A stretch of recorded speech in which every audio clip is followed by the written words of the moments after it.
तब गोरखनाथ जी ने कहा, हे परमात्मा, आप कौन हो? आपने मेरी सारी फड़क निकाल दी और मैं अपने कर्म बिगाड़ रहा था, आपने मुझे बचा लिया। पुण्यात्माओं, ये मन है ना, ये काल का दूत है। आत्मा परमात्मा का अंश है। जब परमात्मा वहां खड़े थे, मन भाग गया, आत्मा रोए थी गोरखनाथ की। तो परमात्मा की तो सभी बच्चे हैं, ब्रह्मा विष्णु महेश भी उसी के बालक हैं। राम कृष्ण सतगुरु सहजादे, भक्ति है तीनों हुए प्यादे।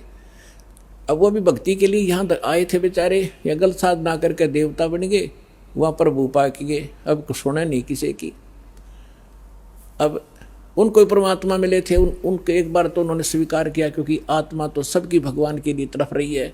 लेकिन ये मन काल का दूत फिर प्रेरित कर दिया, परमात्मा से दूर कर दिया उनको। कबीर साहब कहते हैं, श्वेत भूमि का हम गए जहां विष्णु विशंबर दास और हरियम हीरा नाम देकर चेला की न्यादास। हम बैरागी ब्रह्मपद सन्यासी महादेव और सो हम मंत्र दिया शिव जी को करे हमारी सेव। ऐसे ब्रह्मा जी के पास गए थे, उनको ओम मंत्र दे करके प्रथम मंत्र, क्योंकि पहला मंत्र इसलिए दिया जाता है उसकी श्रद्धा कितनी बनेगी फिर आगे बढ़ा जाता है। तो फिर पहले तो उनकी तीनों की बहुत अच्छी श्रद्धा बनी, फिर बाद में इस मन ने वो प्रेरित कर दिए कि ये वैसे ही अटपट कर रहा है, कोई ज्ञान नहीं जतता इसका। ऐसे ही गोरखनाथ जी ने तब तो सारी बात मान ली। परमात्मा ने सारी कथा सुनाई, बड़ा ज्ञान सुनाया, और फिर गोरखनाथ जी उसी ज्ञान से स्वयं वक्ता बन गए। इस ज्ञान के अंदर इतनी कसक है, परमात्मा का एक अलग सा ज्ञान है। तो आम व्यक्ति भी कहीं बताने लग जाता है तो सैकड़ों व्यक्ति उससे भी प्रभावित हो जाते हैं और उसकी वाह वाह शुरू हो जाती है। लेकिन जब तक समाधान पूरा नहीं होगा तो उसका कोई फायदा नहीं। जैसे ज्ञान है किसी को, और उसने किसी को बता दिया कि आपके ये रोग है, और उसको ज्ञान हो गया उसके बताने से कि आपको ये रोग है, ऐसे ऐसे लक्षण है इसके। अब ज्ञान कराने वाले को भी पता है और जिसको रोग है उसको पता लग गया उसके बताने से। अब दवाई ना बताने वाले के पास है, औषधि नहीं है, तो दोनों व्यर्थ है। तो संत ज्ञान भी हो और उसके पास कंप्लीट कोर्स हो, तो उस ज्ञान से तो जानकारी होती है, समाधान से वो, साधना से वो समाधान होता है। समाधान नहीं तो ज्ञान एक आने का नहीं, यूजलेस है वो ज्ञान। तो फिर गोरखनाथ ज्ञानी पा गया कुछ दिनों के बाद, तो उसके लिए कहा कि गोरख से ज्ञानी गणे।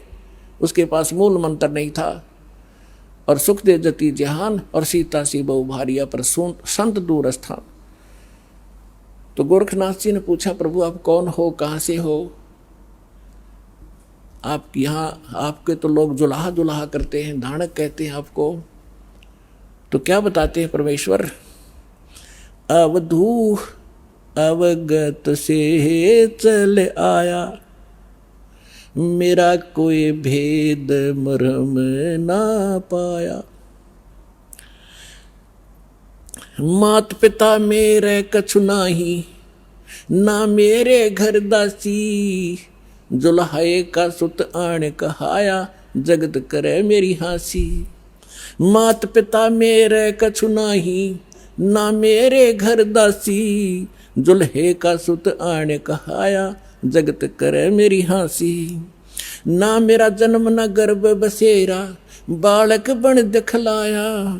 काशी नहर जल कमल पडेरा, तहाँ दुलाहे न पाया।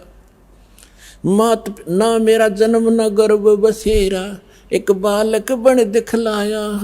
काशी नगर जल कमल पडेरा, तहाँ दुलाहे न पाया। मात पिता मेरे कछु नाही, ना मेरे घर दासी। जुल्हे का सुत आण कहाया, जगत करे मेरी हासी। 5 तत्व का धड़ नहीं मेरा, और जानू ज्ञान अपारा।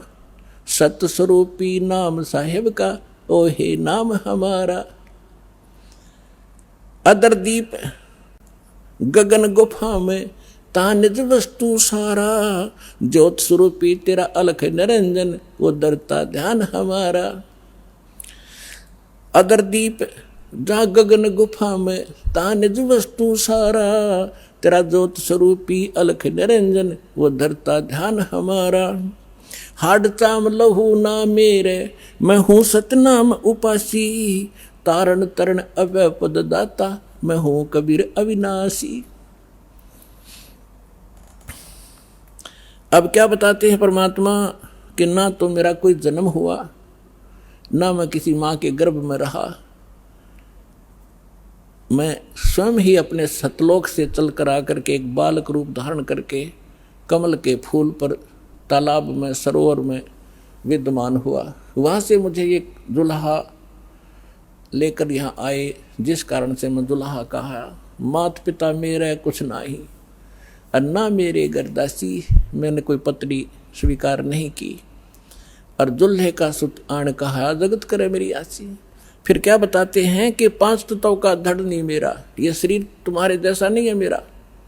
और जाणू ज्ञान अपारा, तेरा ज्योत स्वरूपी अलख निरंजन वो धरता ध्यान हमारा। हाड चाम लहू ना मेरे हूँ सतनाम उपासी, और तारण तरण अभय पद दाता मैं हूँ कबीर अविनाशी। तो पुण्यात्माओं, परमात्मा की महिमा स्वयं आकर उन्होंने बताई कि मैं ना तो जन्म लेता हूँ और ना ही मेरा कोई माता पिता है, मैं अवगत से चल आया, मेरा भेद मर्म ना पाया।